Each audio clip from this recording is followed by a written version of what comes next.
안녕하세요. 미디어 리터러시 생명교육입니다. 오늘은 국가가 택하는 성교육 모델과 한국의 심각한 저출산 문제를 하나로 연결시켜서 설명드리려고 합니다.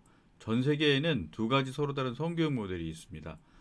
책임 모델하고 콘돔 모델인데요. 지도를 보시면 다 아시겠지만 책임 모델은 유럽과 북미로 대표되는 선진 복지 국가가 택하는 성교육 모델이고요. 그 반면에 콘돔 모델은 아프리카하고 남미, 그러니까 후진국이나 개발도상국이 택하는 성교육 모델이라고 보시면 됩니다. 자, 10대 청소년들이 성관계를 하고 임신하는 일은요, 범세계적인 현상이에요. 어느 나라에서나 다 거의 보편적으로 일어나는 일인데요. 그거에 대한 대응 방식이 각 나라마다 다른 겁니다. 네, 그거 우리가 잘 알아야 됩니다. 자, 그렇다면 우리 대한민국은 책임 모델로 가야 될까요? 콘덴 모델로 가야 될까요? 당연히 책임 모델로 가야죠. 근데 전혀 그 길로 우리나라가 가고 있지 않죠. 자, 우리 대한민국은 2021년에 국제기구에서 공식적으로 선진국 지위를 인정했거든요. 그러니까 한국은 선진국이에요. 그렇다면 성교육 모델은 당연히 유럽과 북미가 택하고 있는 책임 모델로 가는 게 맞습니다. 근데 우리 한국은 정말 이상한 성교육 모델을 택하고 있거든요. 제가 뒤에서 자세히 드리겠습니다. 그럼 책임의 성교육이 뭐냐? 1980년대 미국 고등학교 성교육 모습을 한번 보겠습니다. 미국의 한 고등학교. 어딘가에서 울음소리가 터져 나옵니다. 남학생들이 실제 아이처럼 반응하는 컴퓨터 장치가 된 아기 인형을 돌보면서 아빠되기 교육을 받습니다. 미국의 경우 위혼부 책임제도가 법으로 정해져 있어 결혼을 안 했어도 양육비 등을 지불하도록 돼 있습니다. That the minor fathers are matched with, to help provide them, with an incentive, first to finish school, to get job training, to learn various parenting skills, as well as to help them find at least a part-time job while they're finishing school to get into the practice of contributing. 지금 보신 바로 이 장면, 이게 바로 책임 모델이에요. 학교에서 청소년들에게 분명한 책임을 가르치죠. 국가의 법과 제도, 사회 문화, 그리고 학교 교육까지 청소년들에게 자신의 성행동에 대해서는 끝까지 책임을 져야 한다는 것을 가르치고 그 책임을 강제하는 게 책임 모델입니다. 자, 청소년들도 성관계할 자유가 있어요. 그 자유가 있다면 책임을 가르치는 게 정석이라는 뜻입니다. 특히 선진국일수록 남자 청소년들이 아버지로서 자기 책임을 다 하게끔 합니다. 이게 선진국 성교육이에요. 근데 남미나 아프리카에서는 어떨까요? 남자가 임신만 시키고 도망을 가도 국가가 전혀 아무런 개입이 없습니다. 실제 아프리카에 가보면요. 저 아프리카 여러 번 가봤거든요. 성교육 때문에. 태어나는 아이들 상당수가 아버지가 없어요. 아프리카에서 잘 사는 나라로 유명한 남아공 있지 않습니까? 거기도 한 해 태어나는 아이의 70% 정도가 아버지가 누군지 모릅니다. 자, 거기 가서 이제 보면은 20대 젊은 여성인데도 아이를 셋 정도씩 낳아서 키우는 여성들이 있거든요. 근데 아버지가 없어요. 아빠 어디 갔냐고 그러면 다 어디 돈 벌러 갔다고 그러는데 그건 그냥 하는 말이고 아버지가 없는 거예요. 아버지가 누군지도 모르고. 임신만 시키고 아버지로서 책임을 지지 않고 남편으로서 책임을 지지 않고 그냥 다 도망가 버린 겁니다. 그래서 이제 서로 대화를 이렇게 나눠보면은 애가 셋인데 더 황당한 건 애 셋의 아버지가 다 달라요. 자, 그렇다면 그런 나라는 선진국이 될 수 있을까요? 없을까요? 선진국은 고사하고요. 그런 나라는요. 발전 자체가 되기가 어렵습니다. 자, 남미나 아프리카의 수많은 나라가 그 엄청난 땅덩이와 부존 자원을 가지고 있음에도 불구하고 여전히 후진국 수준에 머물 수밖에 없는 근원적인 이유는 이렇게 책임을 다하는 성문화가 없기 때문이에요. 아이들이 아버지 없이 아무것도 배우는 거 없이 크거든요. 자, 그렇다면 우리나라는 어떤가요? 자, 한번 생각해 보세요. 우리나라 남자가 임신만 시키고 도망가면 우리 한국은 국가가 개입을 했습니까? 안 했습니까? 거의 안 했죠? 그리고 거의 다 낙태로 끝을 내버렸죠? 50년 전부터 낙태했어요. 국가가 권장해서. 그리고 2019년에는 아예 낙태를 여성의 인권이라고 선언해서 낙태죄까지 없애버렸죠. 그래서 지금까지 대체 입법도 안 했거든요, 국회에서. 그렇기 때문에 아이가 태어나기 하루 전까지 낙태를 해도 전혀 죄가 되지 않는 나라가 우리 대한민국이에요. 그러니까 우리 한국의 성교육 모델은 뭡니까? 콘돔 더하기 낙태 모델인 거예요. 콘돔 써서 피임하고 실패하면 낙태해라. 이게 이제 우리 국가가 뭐 공식적으로는 아니겠지만 실제적으로 우리 청소년들하고 국민들에게 시키고 있는 성교육이거든요. 이게 우리나라 성교육 모델이에요. 그 결과 대한민국이 어떻게 됐습니까? 인류 역사 최초로 자연소멸 국가가 됐죠. 전 세계 수많은 사람들이 우리나라 출산율을 들으면 아주 기겁을 합니다. Korea is so screwed. Wow. Whoa. That is, I've never heard of that low a fertility rate. 0.78. That is amazing. 네, 지금 조앤 윌리엄스 교수예요. 출산율이 0.78이라는 말을 듣더니 아주 한국 완전히 망했다고 소스라치게 놀라죠.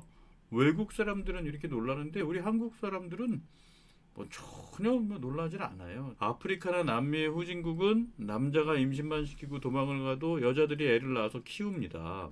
예. 근데 그들 나라는 신기한 게요. 특히 남미 국가 신기한 게 여자들한테 낙태하라고 그렇게 해도 여자들이 산으로 다 도망가서 낙태 안 하고 숨지 낙태를 잘 안 해요. 예. 그게 우리나라하고 상당히 달라요. 그러니까 그런 나라들은 인구가 유지되거나 늘어나죠. 예, 후진국 상태라도 유지가 되는 겁니다. 근데 우리나라는 지난 50년 이상 줄기차게 낙태를 해왔기 때문에 나라지가 없어지게 생겼거든요. 예, 근데 우리나라는 이 국가가 이 남성의 책임과 국가의 책임과 관련해서 아무런 일도 안 합니다. 신비로울 정도로 아무 일을 안 해요. 예, 한국 정부가 아무 일을 안 하는데 세계적인 기업가나 투자가나 석학들은 다들 우리 한국을 두고 한마디씩 했거든요. 제일 먼저 이런 문제에 언급을 했던 사람이 일론 머스크예요. 일론 머스크가 한국을 정말 사랑해서 이런 걱정을 하는 걸까요? 뭐 그렇다기보다는 테슬라의 여러 생산품을 구매해 줄 수 있는 고소득 국가가 한국이죠. 이런 한국이 사라지면 자기 수입이 줄어들기 때문에 한국 저출산 문제를 걱정하는 것 같아요. 그리고 요 며칠 전에 최근에는 전설적인 투자가 짐 로저스가 상당히 심각한 발언을 했습니다. 한번 들어볼까요? Somebody has to do something, or there will not be a Korea in 30 years. And actually, I'm surprised because for some reason, Korea doesn't seem too worried and doesn't seem to be doing anything. I'm worried, but Korea's not. 예. 자, 남의 나라 사람들은 한국을 이렇게 진심으로 걱정하고 이거 정말 큰일 났다 이런 말 하고 있는데 한국 사람들과 정작 그 한국의 지도자들은 별 생각이 없는 게 우리 현실이에요. 이제 우리 한국은요. 정확히 30년 후에 침몰할 타이타닉 같은 상황이죠. 자, 저출산이라는 이 파멸의 늪에 빠져 있는 한국을 장기적으로 또 근원적으로 구할 수 있는 방법이 뭘까요? 정답은 쉽습니다. 다 나와 있어요. 임신에 대한 남성의 책임을 법제화하고 청소년들에게부터 책임의 성교육을 철저히 시키는 거죠. 이거 새롭고 어려운 게 아니에요. 미국하고 유럽은 이미 반세기 이전부터 다 했던 일이에요. 그들이 1만 달러, 1인당 국민소득 1만 달러 되기 이전부터 국가 시스템으로 다 했던 일이기 때문에 우리도 지금 얼마든지 할 수 있는 일입니다. 과거 민주당 정부에서 이런 문제점들을 다 알고 있지만 안 했어요. 예, 그게 참 문제입니다. 왜 안 했을까요? 그 당시 정부 인사들이 이 페미니즘이라는 잘못된 이념에 붙들려서 정상적인 판단을 하지 못했기 때문입니다. 이 특정 이념과 주술은 완전히 똑같아요. 이념이나 주술은 합리적인 판단을 완전히 불가능하게 합니다. 최근에 이재명 대표가 민주당이 중도 보수라고 선언을 했거든요. 근데 저는 이 말씀이 단순히 표를 얻기 위한 정치 공작이 아니면 좋겠어요. 정말로 민주당이 중도 보수 정당이라면 미국 공화당이 하는 것처럼 임신과 출산에 관련된 국가의 책임과 남성의 책임을 강화하고 법제화해야 돼요. 그리고 국가 차원에서 이 책임의 성교육을 강화해서 확립을 해야 됩니다. 자, 아버지란 무엇인가 이 책이 있어요. 제가 열심히 이제 참고하는 책인데 여기에 일부 일처제하고 혼인과 가정이 어떻게 인간 사회에서 문화와 전통으로 확립되고 국가 규범이 되었는지를 잘 알려주는 구절이 있습니다. 네, 좀 읽어드릴게요. 네, 미드는 문명의 시초에 남성이 처음으로 여성과 그녀의 자식들에게 음식을 제공했던 순간을 부성이 탄생한 최초의 순간이라고 보았다. 여기 미드는 문화인류학자 그 미드입니다. 원시 인류 사회에서 남자들이 그 여자하고 아기들한테 음식을 나눠줬다는 거죠. 그런 일부 사람들이 생겼다라는 겁니다. 예. 남자들의 이런 돌발적인 행동은 인간족이 속해 있는 포유류에서는 특히 수컷들은 거의 하지 않는 행동이었다. 그렇죠? 포유류 수컷들 아빠로서 책임지는 행동하지 않아요. 우리가 개 키워보면 잘 아시죠? 수컷개들은 암컷개들 임신만 시키고 그냥 도망가지 아버지로서 전혀 책임지는 행동하지 않습니다. 거의 모든 포유류 수컷들이 다 그런데 인간만은 예외였다는 거죠. 예. 하지만 남자들은 어느 순간 이런 역할을 선택했고 선택했다는 게 중요합니다. 이 역할을 지속하기 위한 의지를 드러냈으며 그리고 나서는 습관으로 굳어져 자손들에게 전수되었다. 이게 일종의 인간 사회의 문화와 전통이 됐다라는 거죠. 만약 이들이나 이들의 후손들이 이런 습관을 전통으로 발전시키려는 의지가 없었다면 부성이라는 것은 얼마 가지 못하고 소멸되었을 것이다. 자, 부성은 자자손손 대대로 남자들이 아들들한테 학습시켰던 가치라는 걸 알 수 있어요. 그래서 이게 문화와 전통으로 학습되었다가 국가 시스템의 일부 일처제 혼인제도를 만들었던 거죠. 예. 부성이라는 것은 어머니가 자식을 위해 젖을 물리는 것 같은 본능에 기반한 역할이 아니다. 그래서 남자들의 부성적인 행동은 사회적으로 확립된 교율 같은 것이고 세대를 통해 학습되어야 하는 것이다. 예, 아버지란 무엇인가? 이 책에 377쪽에 있는 내용입니다. 그래서 이제 인류 사회의 남자들이 여성과 아이들한테 음식을 제공하면서 아버지로서 책임을 다했던 그런 어떻게 보면은 일탈적인 행동이었겠죠, 처음에는. 근데 그것이 점점 확산되고 강화되면서 문화가 되고 전통이 되고 국가 시스템이 된 거죠. 그런 국가 시스템을 잘 만든 국가가 어디죠? 유럽하고 북미의 선진국들이에요.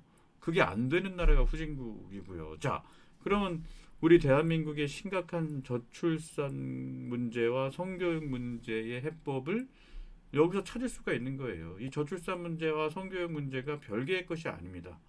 책임이라는 키워드 하나로 모두 다 해결될 수 있거든요. 유럽과 북미의 선진국이 50년 전부터 이미 다 해왔던 일들 이제 우리도 하면 되는 거예요. 예. 그래서 저도 이런 차원에서 대한민국이 겪는 심각한 저출산 문제와 성교육 문제를 하나로 결합해서 설명한 책을 하나 썼습니다. 식별력과 책임의 성교육이라는 책인데요. 대한민국에서 성교육에 관심 있으신 분들 그리고 이 저출산 문제를 성교육과 관련해서 어떻게 장기적으로 근원적으로 풀어가면 좋을지 관심 있는 분들은 참고해 보시면 좋겠습니다. 감사합니다.